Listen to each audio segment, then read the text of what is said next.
Sutra Teratai yang Menakjubkan, Bab 10, Guru Dharma. Dinamakan Guru Dharma, membuka dan menunjukkan sumber Dharma.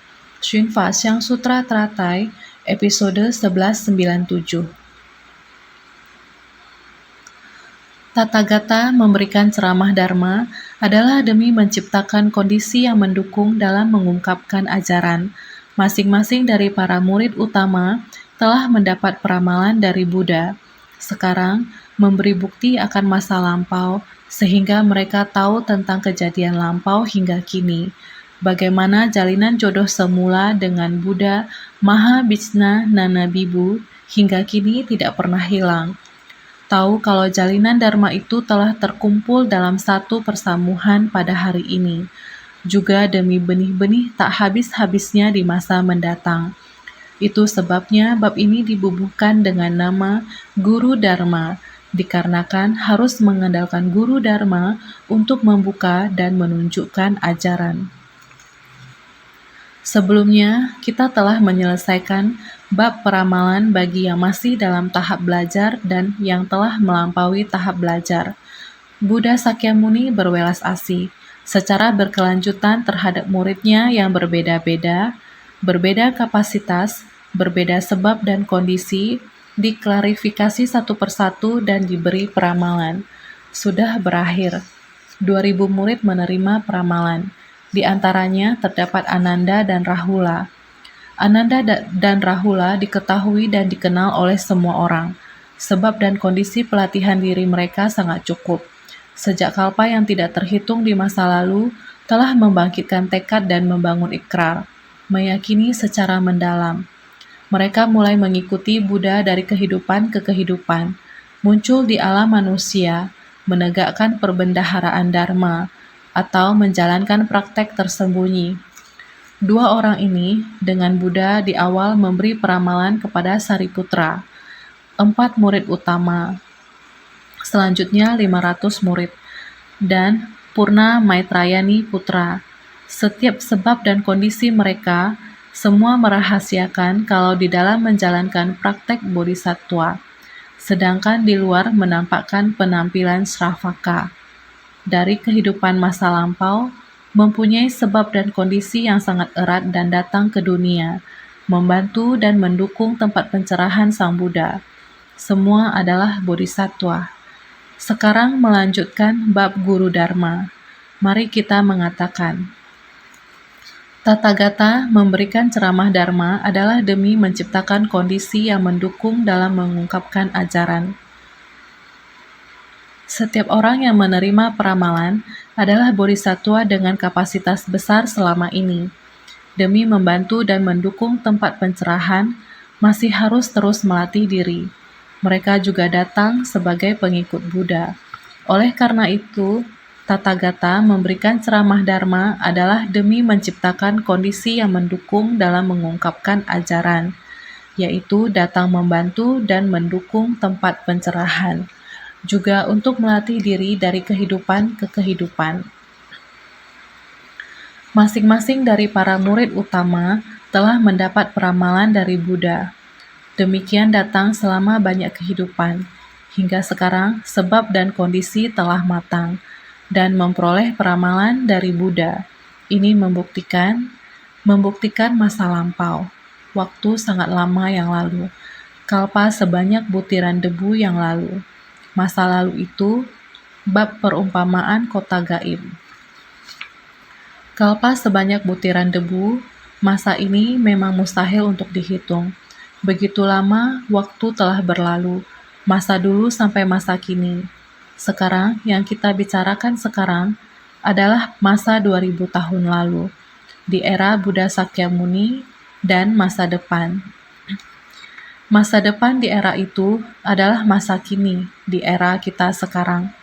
Sedangkan masa kini kita sekarang dan juga masa depan yang tiada batas dan tak terukur. Kita harus sangat jelas. Masa dulu sampai masa sekarang, setiap orang ada sebab dan kondisi seperti ini. Sejak Buddha Mahabhisna Nanabibu, pada dasarnya memang memiliki sebab dan kondisi duduk di tempat pencerahan. Siapakah yang sejak semula duduk di tempat pencerahan? Dimulai sejak era 16 pangeran, Buddha Mahabijna Nanabibu bermanifestasi di dunia, membimbing banyak makhluk hidup. Di era itu, sangat banyak raja dewa surga Brahma, datang dari 10 penjuru. Orang-orang di dunia, raja dan para menteri, banyak yang datang mencari perlindungan, meyakini dan mengamalkan ajaran Buddha. Buddha Mahabijna Nanabibu saat itu membabarkan Sutra Teratai, ajaran Buddha yang sama sampai akhirnya tetap harus membabarkan sutra kendaraan besar, yaitu Sutra Teratai. Membabarkannya dalam waktu yang sangat panjang. 16 pangeran sangat rajin di tempat pencerahan tersebut, sama seperti Rahula. Beliau mempraktekkan secara rahasia Dharma yang dibabarkan oleh Buddha, setetes demi setetes terserap ke dalam batin. Sama seperti Ananda, melindungi dan menegakkan perbendaharaan Dharma. Semua Dharma Buddha diterima sampai meresap ke dalam batin. Setelah sekian lama, Sutra Teratai selesai dibabarkan. Buddha Mahabijna Nanabibu memasuki ruang meditasi.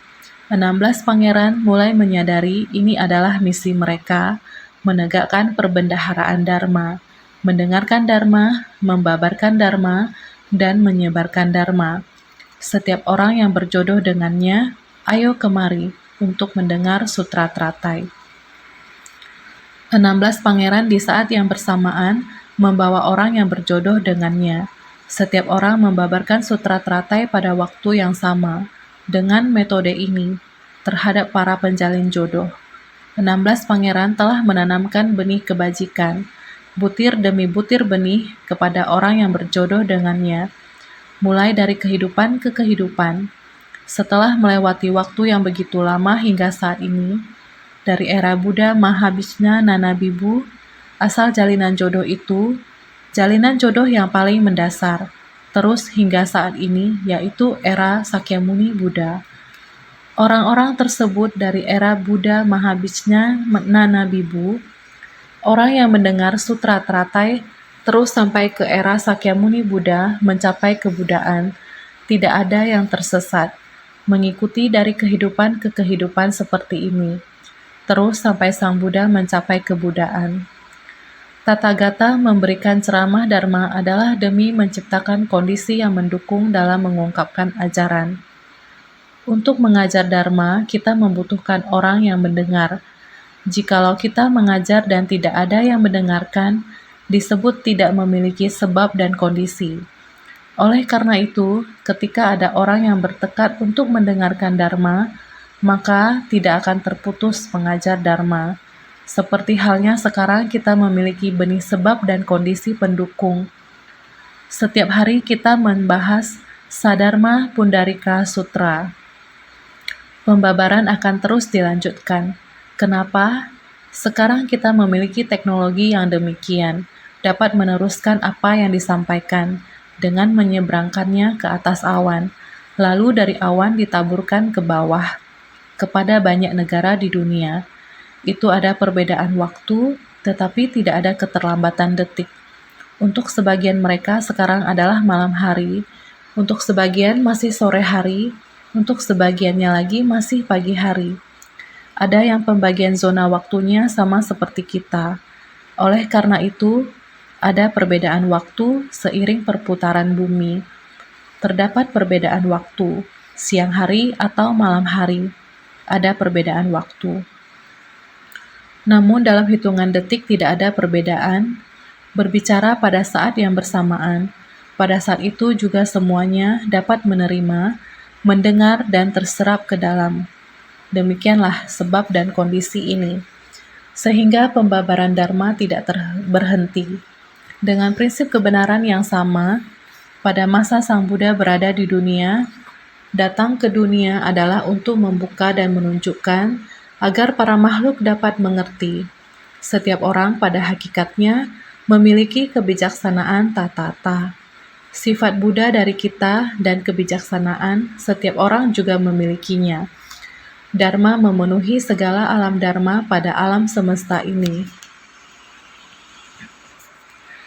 Batin kita, tatata kita, sifat hakiki kita dapat menyatu dengan segala alam dharma pada alam semesta ini.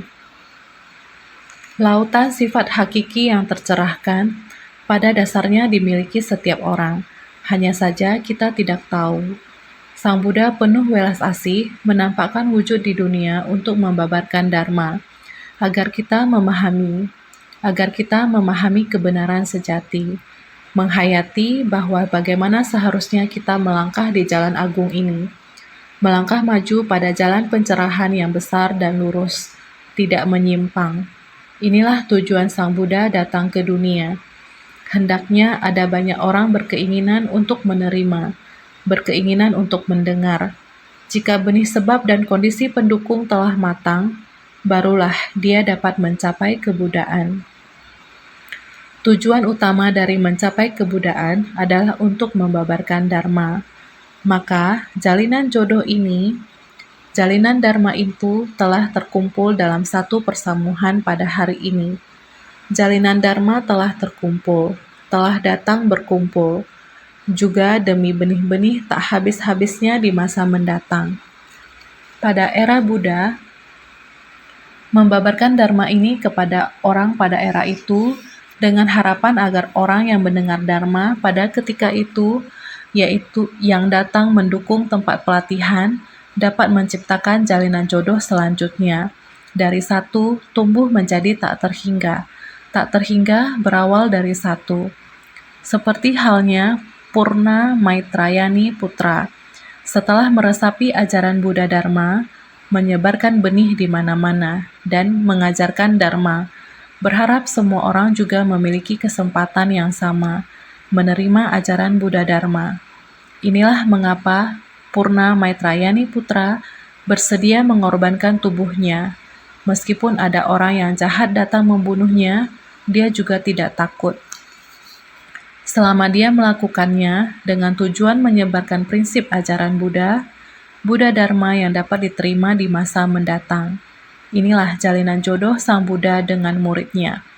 Kehidupan demi kehidupan, mereka bertemu, membangkitkan tekad, masuk ke dalam kumpulan orang-orang menciptakan jalinan jodoh. Oleh sebab itu, mereka tidak hanya membantu jalinan ajaran Buddha, juga demi pelatihan spiritual diri sendiri. Jalinan jodoh dengan para makhluk di kemudian hari. Pertama, dapat membantu tempat pelatihan Buddha Dharma. Kedua, untuk pelatihan diri sendiri, sebab akibat sehingga matang. Ketika jalinan jodoh sebab akibat telah matang, maka kita sendiri baru dapat mencapai kebudaan. Prinsip yang sama, maka harus diketahui pada zaman Sang Buddha waktu itu, tahu kalau jalinan dharma itu telah terkumpul dalam satu persamuhan pada hari ini. Kita hari ini juga sama ada jalinan jodoh dharma ini. Tidak hanya siapa kita yang hadir sekarang, sebenarnya berapa banyak orang-orang di sekitar kita. Saat ini, tanpa perbedaan waktu, telah menerima kondisi sebab akibat dharma ini. Kita semua berkumpul di dunia. Di masa mendatang, orang-orang ini adalah benih tanpa batas. Di masa lalu, kita juga, pada masa 16 pangeran, dan masa Buddha Mahabhishna Nanabibu, kita juga sama-sama mendengarkan Dharma di tempat itu, atau juga sebagai orang yang mendengar dan mengajarkan Dharma, bersumpah untuk menyebarkan Dharma. Demikianlah terus mewariskan silsilah ini. Silsilah Dharma terus diwariskan sedemikian sampai saat ini. Ini untuk memunculkan benih yang tak terbatas. Maka itu sebabnya bab ini dibubuhkan dengan nama Guru Dharma. Bab yang akan kita bahas ini disebut bab Guru Dharma. Guru Dharma digunakan sebagai judul bab ini karena harus mengandalkan Guru Dharma untuk membuka dan menunjukkan ajaran. Dengan menggunakan nama Guru Dharma, mengacu pada bagaimana benih akan disebarkan di masa depan dan bagaimana Dharma akan berlanjut. Jadi, sering dikatakan pendengar Dharma, pembabar Dharma, dan pewaris Dharma. Semuanya di dalam bab Guru Dharma. dijelaskan bagaimana kita dapat menyebarkan Dharma. Ini adalah bab Guru Dharma, menerangkan kalau dalam cakupan kendaraan tunggal Ekayana dapat dibagi menjadi 3 bagian. Pertama, menjelaskan secara langsung tentang ajaran sementara dan ajaran sejati, serta 3 jenis kapasitas mendapatkan peramalan. Itulah 8 bab yang diawali dengan bab metode terampil.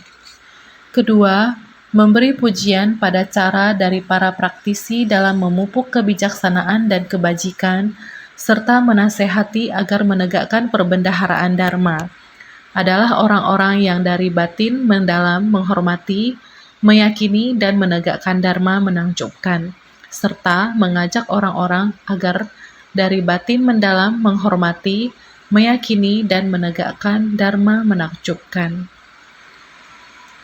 Bagian pertama dimulai dari awal, di mana Buddha ingin agar kita bisa memahami tentang ajaran sementara dan ajaran sejati. Ini dimulai dari bab metode terampil. Di dalam bab pendahuluan, dijelaskan tentang Buddha yang memancarkan sinar. Melalui Manjusri dan Bodhisattva Maitreya saling berdiskusi untuk menjelaskan bagaimana Sang Buddha mulai mengisahkan tentang metode pembabaran Dharma sebelumnya. Sekarang Buddha akan mulai mengajarkan Dharma dengan cara yang berbeda.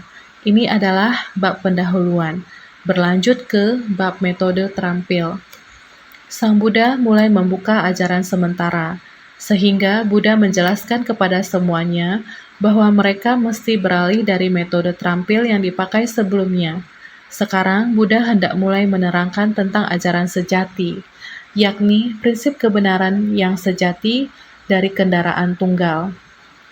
Inilah di mana Buddha memulainya. Ini kemudian dilanjutkan dalam bab Guru Dharma. Berawal dari bab metode terampil sampai ke bab peramalan bagi yang masih dalam tahap belajar dan yang telah melampaui tahap belajar. Demikianlah ke-8 bab ini, menjadikannya sebagai bagian pertama. Ini adalah awal dari Buddha ingin agar semua orang memahami apa yang dimaksud ajaran sementara, dan bagaimana ajaran sementara ini bisa berlanjut ke ajaran sejati yang tunggal, ajaran sejati dari kendaraan tunggal, bagaimana mereka bisa terkait. Pada bagian kedua, yakni memberi pujian pada cara dari para praktisi dalam memupuk kebijaksanaan dan kebajikan, serta menasehati agar menegakkan perbendaharaan Dharma. Sekarang, ini adalah mulai memberikan pujian, memuji bagaimana para praktisi melatih kebijaksanaan mereka, bagaimana mereka memperoleh kebajikan ini. Menasehati agar menegakkan perbendaharaan Dharma. Berharap semua orang baik-baik menerima dan menegakkan juga perbendaharaan Dharma. Perbendaharaan Dharma ini masuk ke dalam batin kita. Dengan Dharma bukan hanya dengar dan lewat begitu saja, harus dengar dan menjadikannya milik kita, menjadi Dharma kita. Kita mempraktekkan dalam tindakan nyata untuk memahaminya. Setelah memahami, barulah berbagi kesan batin kepada orang lain. Seperti kehidupan kita, harus selalu menyerap nutrisi, harus ada gizi untuk mendukung tubuh kita. Dharma adalah nutrisi yang bisa menumbuhkan jiwa kebijaksanaan kita. Ini adalah prinsip kebenarannya. Jadi, menasehati agar menegakkan perbendaharaan Dharma. Semoga semua orang bersungguh hati, mulai memberikan pujian akan kebijaksanaan dari kebajikan. Kebajikan yang diperoleh dari melatih diri. Kebajikan adalah sesuatu yang diperoleh. Kebajikan yang diperoleh, metode dalam melatih diri. Lebih-lebih lagi harus bersungguh hati, menasehati semua orang agar selain mendengar Dharma, harus menegakkan Dharma, harus menyerap ke dalam batin. Jadi dikatakan, orang-orang yang dari batin mendalam menghormati, meyakini, dan menegakkan Dharma menakjubkan. Mulai dari sekarang memuji orang yang menegakkan Dharma yang menakjubkan ini, serta mengajak orang-orang agar dari batin mendalam menghormati, meyakini dan menegakkan dharma menakjubkan, mengajak kepada semua orang untuk bersungguh hati, hati yang mendalam. Di bab metode terampil, sudah terus-menerus dikatakan berulang-ulang, berniat keyakinan pada hati yang dalam. Kita mesti tahu, setelah mendengarkan dharma harus sepenuh hati menegakkannya, harus disimpan dalam hati, kita baru ada upaya untuk menerima dan mempraktekkannya. Kalau tidak, setelah dengar sudah berlalu. Mendengarkan dharma seperti demikian tidak ada gunanya. Oleh karena itu, kita harus bisa meresap dalam hati. Kita harus mempraktekkannya dalam tindakan nyata. Juga harus lebih banyak mengajak orang, menggalang, mengajak semua orang baik-baik mendengarkan dharma. Juga mengajak semua orang baik-baik menegakkan perbendaharaan dharma. Di depan, bukankah Ananda adalah seorang yang menegakkan perbendaharaan dharma? Ini harus sangat bersungguh hati. Rahula dulu walaupun juga memiliki kebiasaan buruk, namun setelah Sang Buddha memberi pengajaran dengan sangat disiplin, keseluruhannya telah berubah, menjadi seorang yang dapat menahan sabar dan hina, mempraktekkan dalam tindakan nyata, merendahkan hati diri sendiri, mempraktekkan secara diam-diam ajaran Sang Buddha. Benar-benar diterima masuk ke dalam batinnya. Ini ada di dalam bab peramalan bagi yang masih dalam tahap belajar dan yang telah melampaui tahap belajar. Dua orang berbakat yang begitu istimewa juga bisa menjadi teladan bagi kita. Oleh karena itu dikatakan, makna dari guru dharma ada dua. Satu, mampu meyakini, memahami, menerima dan menegakkan dharma menakjubkan ini, serta menjelaskannya pada orang-orang, juga menjadi panutan bagi para praktisi. Orang ini adalah guru bagi mereka yang menjunjung ajaran Buddha, dinamakan guru dharma. 2. Dharma menakjubkan adalah guru bagi para Buddha dan Bodhisattva, serta para praktisi di masa mendatang, karena segala pahala kebajikan berasal dari dharma yang menakjubkan ini. Dharma menakjubkan ini adalah guru bagi mereka yang menjunjung ajaran Buddha, dinamakan guru dharma. Makna dari guru dharma pertama adalah mampu meyakini, memahami, menerima, dan menegakkan dharma menakjubkan ini, serta menjelaskannya pada orang-orang. Diri sendiri dapat meyakini dengan dalam terhadap dharma yang telah kita dengar. Bahkan dengan pemikiran, keyakinan yang mendalam, kita menerima dan menegakkannya. Kita juga dapat menjelaskan dharma yang menakjubkan ini pada orang-orang. Juga adalah menjadi panutan bagi para praktisi. Kita dalam membina diri tidak hanya kita saja yang membina diri. Kita membina diri harus menjaga sikap yang berwibawa dan mengesankan. Dalam membina diri, harus ada sikap yang berwibawa sebagai seorang praktisi. Tubuh kita harus menjadi ladang pelatihan diri untuk memperlihatkan ke orang-orang. Oh, ini namanya praktisi. Menjadi panutan seperti itu. Orang ini adalah guru bagi mereka yang menjunjung ajaran Buddha. Jika kita bisa seperti ini, para praktisi memiliki sikap seorang praktisi. Secara alami dapat menginspirasi orang untuk membangkitkan hati mereka, membimbing mereka untuk membangkitkan tekad. Juga dapat mengikuti panutan ini, panutan bagi para praktisi, membangkitkan hati sukacita, membangkitkan tekad untuk membina diri. Ini adalah di dalam tubuh kita. Kita memiliki misi seperti ini. Pertama, kita sendiri harus baik-baik mendengarkan dharma, menerima dan menegakkan dengan baik.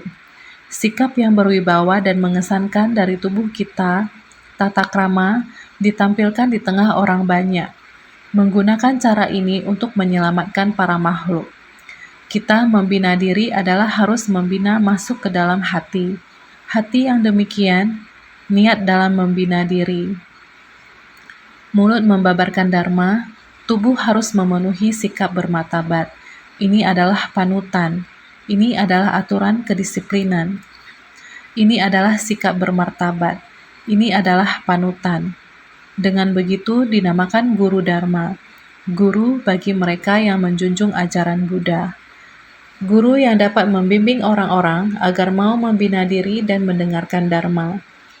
Kedua, Dharma menakjubkan adalah guru bagi para Buddha dan Bodhisattva, serta para praktisi di masa mendatang.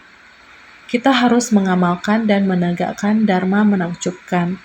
Sutra teratai yang menakjubkan adalah jalan mencapai kebudaan. Juga merupakan guru bagi para Buddha dan Bodhisattva, serta para praktisi di masa mendatang. Kita harus benar-benar menerima dan menegakkan sutra teratai yang menakjubkan ini, serta mempraktekkan dalam tindakan nyata. Semua Buddha di masa mendatang, sekarang mereka telah membangkitkan tekad untuk membina diri, juga akan menjadi para Buddha di masa mendatang. Sada Paributta berkata demikian, "Saya tidak berani memandang rendah pada kalian, karena kelak kalian juga akan mencapai kebudaan." Memang, kita tidak boleh memandang rendah kepada siapapun. Jika setiap orang membangkitkan tekad luhur, mempraktekkan jalan bodhisattva, sama juga akan mencapai kebudaan di masa mendatang. Ini adalah pada saat kita sekarang. Kita bisa membimbing dan menyadarkan orang lain, yakni melalui tubuh, ucapan, dan pikiran kita. Ketika tubuh, ucapan, dan pikiran menjadi satu, maka tubuh kita akan menjadi ladang pelatihan, dapat membuat setiap orang yang melihat kita timbul rasa sukacita, membuat orang setelah mendengarnya dapat membangkitkan tekad luhur dan membangun ikrar agung, dan dapat memasuki Buddha Dharma. Ini semuanya adalah guru dari para praktisi Buddhis di masa mendatang.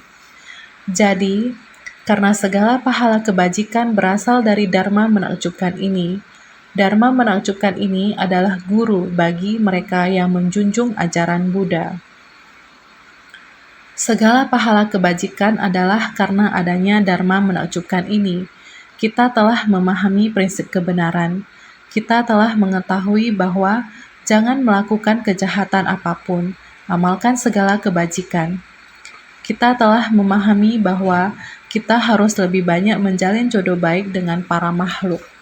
Ini adalah Dharma yang menakjubkan, karena hati yang bajik membentangkan jalan, inci demi inci dengan cinta kasih. Dengan cinta kasih untuk terjun ke tengah kerumunan orang banyak. Ini adalah Dharma menakjubkan. Dharma menakjubkan adalah sebagai guru bagi orang yang mengamal Buddha Dharma. Ini adalah Dharma. Dharma merupakan guru bagi kita sebagai praktisi. Dengan sila sebagai guru, dengan Dharma sebagai guru, ini adalah Buddha mengajarkan demikian kepada kita, sehingga namanya disebut Guru Dharma. Dalam bab Guru Dharma adalah mengamalkan dan menegakkan Buddha Dharma, menghargai Buddha Dharma. Sekarang dalam bab ini, bagi Persamuhan Agung dan 8 kelompok pelindung Dharma yang mampu menerima, menegakkan, membaca, melafalkan, menjelaskan, dan menyalin sutra ini, bahkan mendengar sepatah kalimat atau sebait syair, lalu seketika memahami dan mengingatnya, semuanya akan mencapai kebudaan. Yang maksudnya adalah dalam bab ini, bab Guru Dharma adalah demi para makhluk, bukan saja para makhluk di dunia, juga para makhluk dari 8 kelompok pelindung Dharma. Semua juga mampu menerima, menegakkan, membaca, melafalkan, menjelaskan, dan menyalin sutra ini. Sutra ini ingin dibuat agar mudah diterima. Makna dari sutra ini bahkan hanya dengan sepatah kalimat atau sebait syair, sebuah kalimat sebait syair, melafalkannya pada satu waktu. Apabila bisa melakukan demikian, maka sudah dapat dikatakan sebagai sebutir benih. Timbul rasa sukacita terhadap sutra teratai. Terlepas dari apakah hanya sebuah kalimat yang pendek ataupun sebait syair, ini sudah termasuk benih yang terserap ke dalam batin. Dharma yang menakjubkan telah meresap ke dalam batin. Ini berarti sudah terbentuk bibit. Sehingga dalam sutra teratai di bab Guru Dharma, Kita sudah berada pada bab 10 dari 28 bab. Bab guru dharma terhadap kita sebagai penerima dharma dan yang mendengarkan dharma. Ini sangatlah penting sehingga kita harus sangat bersungguh hati datang mendengarkan dharma, menerima dan menegakkannya. Bab guru dharma, semua harus dilakukan dengan kesungguhan hati.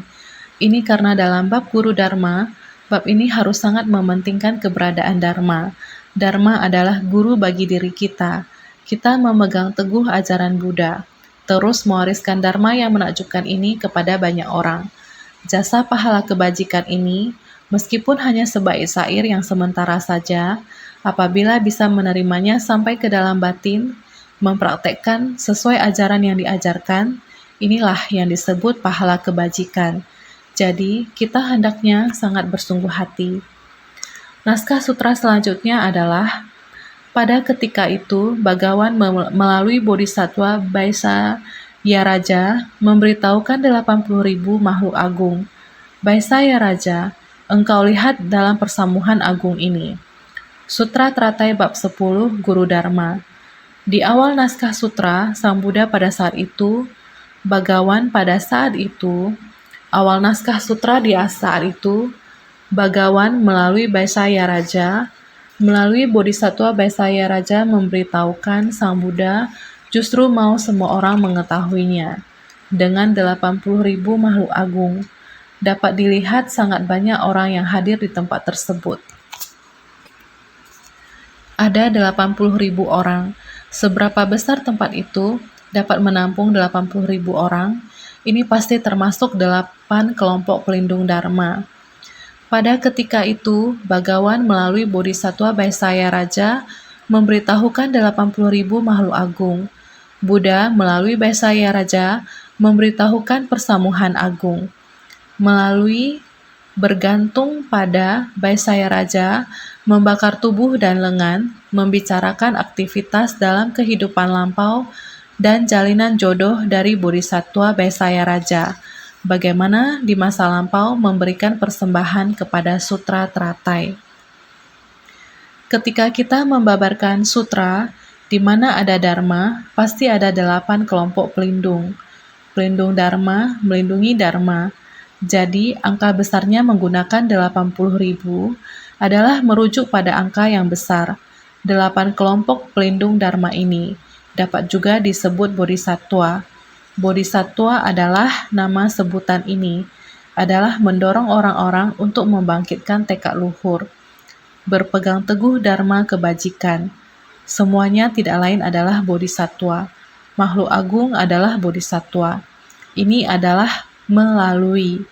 Melalui adalah bergantung pada. Bergantung pada adalah tidak membedakan. Tidak membedakan apa status Anda, apakah seorang praktisi kendaraan besar, apakah seorang praktisi kendaraan kecil. Oleh karena itu disebut melalui Baisaya Raja. Huruf melalui ini artinya adalah sangat banyak di tempat ini. Tidak membedakan akar kapasitas, tidak membedakan jenis. Mengapa memberitahukan kepada Bodhisattva Baisaya Raja tentang 80.000 makhluk agung seperti ini? Mengatakan jumlah yang begitu besar, karena Bodhisattva Baisaya Raja membina diri adalah sangat menggunakan kehidupannya dalam membina diri. Di dalam Sutra Teratai ada membahas tentang Bodhisattva Baisaya Raja dalam proses pembinaan dirinya adalah menggunakan tubuhnya, membakar tubuh dan lengan, membicarakan aktivitas dalam kehidupan lampau dan jalinan jodoh dari Bodhisattva Baisaya Raja, bagaimana di masa lampau memberikan persembahan kepada Sutra Teratai. Bodhisattva Baisaya Raja, dia di dalam proses pembinaan diri, demi Sutra Teratai, demi Dharma, mempertaruhkan hidup. Ini semua diketahui oleh dewa dan naga pelindung Dharma, bisa menjadi saksi. Adalah karena tekad Bodhisattva Baisaya Raja merupakan contoh terbaik dari demi Dharma melupakan tubuh. Jadi, pembuka dari naskah sutra Bagawan melalui Bodhisattva Baisaya Raja memberitahukan 80.000 makhluk agung. Karena Bodhisattva Baisaya Raja, maka berkata kepada Bodhisattva yang sangat banyak di ruang angkasa, di tengah alam semesta dan alam dharma, adalah karena hendak membicarakan Bodhisattva Baisaya Raja. Jalinan jodoh dari bagaimana menegakkan sutra teratai. Oleh karena itu, kepada begitu banyak makhluk agung dan 8 kelompok dewa dan naga, hendak mulai membabarkan. Jadi, Baisaya Raja sejak lama telah menegakkan sutra ini, membakar tubuh sebagai persembahan, mampu mengobati penyakit dari 5 kerisauan yang berdiam pada tubuh Dharma. Baisaya Raja adalah orang yang sesuai untuk menerima ajaran, makanya Buddha memanggil namanya dan berbicara padanya. Melaluinya, memberitahukan orang-orang yang akan menerima peramalan. Dikarenakan akan menceritakan sebab dan kondisi dengan Bodhisattva Baisaya Raja, bagaimana melindungi dan menegakkan sutra teratai. Mengapa Bodhisattva Baisaya Raja mau melindungi dan menegakkan sutra teratai? Ingin melindungi dan menegakkan Dharma ini? Karena beliau ingin semua orang memahami pentingnya Dharma, menghapus kemelekatan terhadap tubuh jasmani. Jadi beliau membakar tubuh sebagai persembahan untuk mengobati penyakit dari 5 kerisauan yang berdiam pada tubuh Dharma. Apa itu penyakit dari 5 kerisauan yang berdiam? Penyakit dari 5 kerisauan yang berdiam yaitu 1. Delusi akibat berdiamnya pandangan keliru terhadap segala fenomena. 2. Delusi akibat berdiamnya kemelekatan pada objek dalam alam nafsu. 3. Delusi akibat berdiamnya kemelekatan pada objek dalam alam berwujud. 4. Delusi akibat berdiamnya kemelekatan pada objek dalam alam tak berwujud. 5. Delusi akibat berdiamnya ketidaktahuan. Penyakit dari 5 kerisauan yang berdiam ini dapat mencelakai jiwa kebijaksanaan orang. 1. Delusi akibat berdiamnya pandangan keliru terhadap segala fenomena. Kita makhluk awam akan ada kerisauan dan delusi akibat berdiamnya pandangan keliru. Pandangan ini, kerisauan dan ketidaktahuan atas pandangan. Kedua, delusi akibat berdiamnya kemelekatan pada objek dalam alam nafsu, yang adalah ketidaktahuan. Ketiga, ketidaktahuan dan kerisauan akibat berdiamnya kemelekatan pada objek dalam alam berwujud. Keempat, kerisauan akibat berdiamnya kemelekatan pada objek dalam alam tak berwujud. Kelima, kerisauan akibat berdiamnya ketidaktahuan dan delusi. Kerisauan dari penyakit yang berdiam ini dapat mencelakai jiwa kebijaksanaan orang.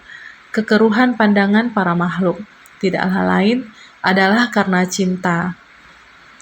Dimulai dari cinta, nafsu keinginan, keserakahan, dan kemelekatan.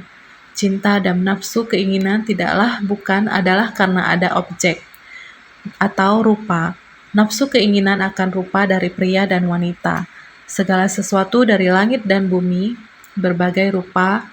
Nafsu keinginan akan cinta, dan lain-lain.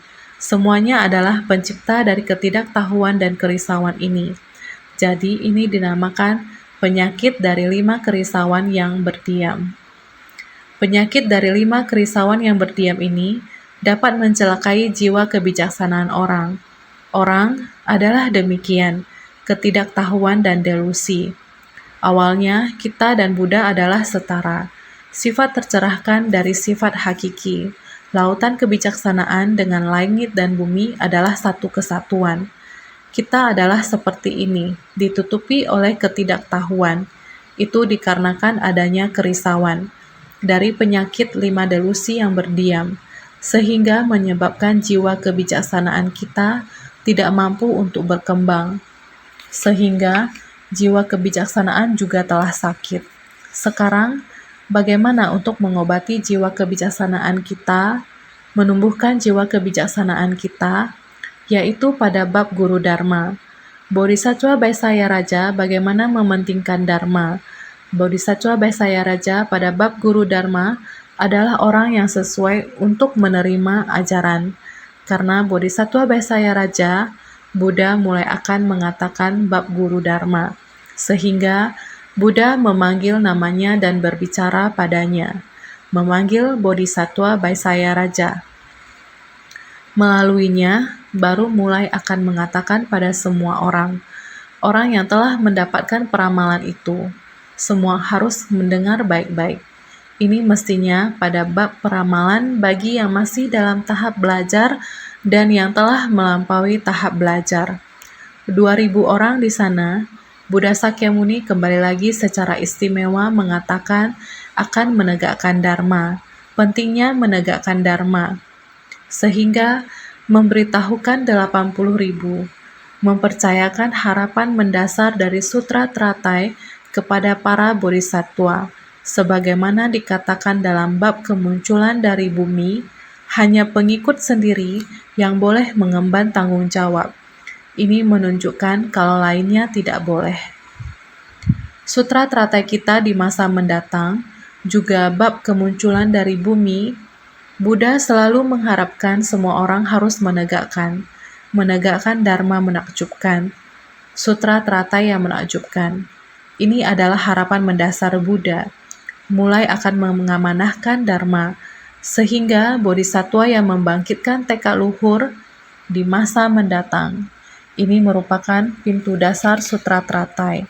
Hanya pengikut sendiri yang boleh mengemban tanggung jawab, bisa melindungi Dharma yang tersembunyi.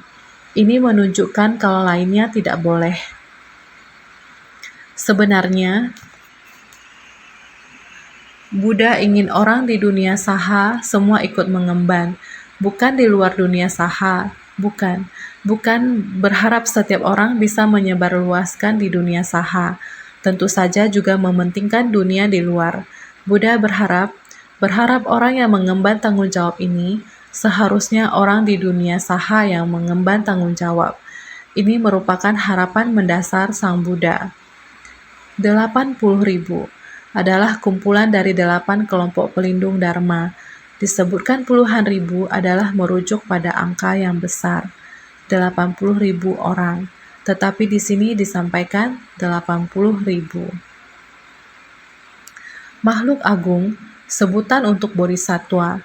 Dalam persamuhan Sutra Teratai, semua yang membangkitkan tekad untuk mencari jalan, tanpa membedakan apakah mencari buah besar atau kecil, semuanya adalah bodhisattva. Semuanya layak disebut makhluk agung. Semuanya bisa disebut bodhisattva karena dalam persamuhan ini dulu melatih ajaran kendaraan kecil. Sekarang sudah saatnya membangkitkan tekad luhur. Sekarang masih belum membangkitkan tekad luhur. Demikian dilanjutkan, karena selanjutnya masih panjang. Buddha meyakini setiap orang bisa membangkitkan tekad luhur mereka. Baisaya Raja, engkau lihat dalam persamuhan agung ini, orang-orang yang hadir dalam persamuhan agung adalah orang-orang yang menerima dan menegakkan Dharma menakjubkan pada masa Buddha masih hidup.